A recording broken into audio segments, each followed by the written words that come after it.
Welcome back to Primetime News, and a special welcome to those of you watching online at onespotmedia.com. Up first this evening, the attorneys representing accused gang leader Tesha Miller say they will be appealing the guilty verdict handed down to their client in the home circuit court today. Miller was found guilty on 2 counts of accessory to murder relating to the June 2008 killing of former JUTC chairman Douglas Chambers. TVJ's Kirk Wright has the details.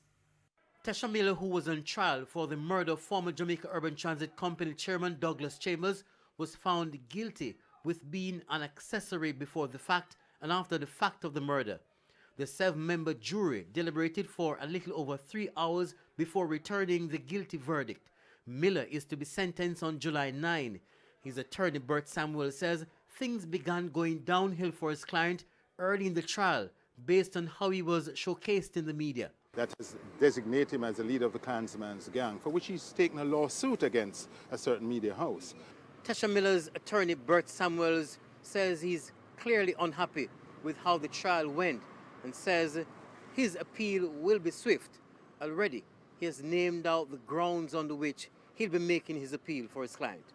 Mr. Samuel says his team has already recorded 18 grounds on which he will be making the appeal. And the strongest of those grounds, in my humble view, is that the learned trial judge prevented Mr. Miller from taking his 3rd and 4th challenges of the jurors.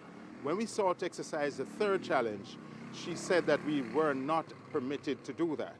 I read the law to her, which is clear on the matter, in my humble opinion, that he's entitled to 4 challenges. So at the end of the day, Mr. Miller had a jury which was not the jury which he, under law, in my opinion, was the kind of jury that he wanted. He mentioned another error which he feels the presiding judge, Georgiana Fraser, erred in her judgment.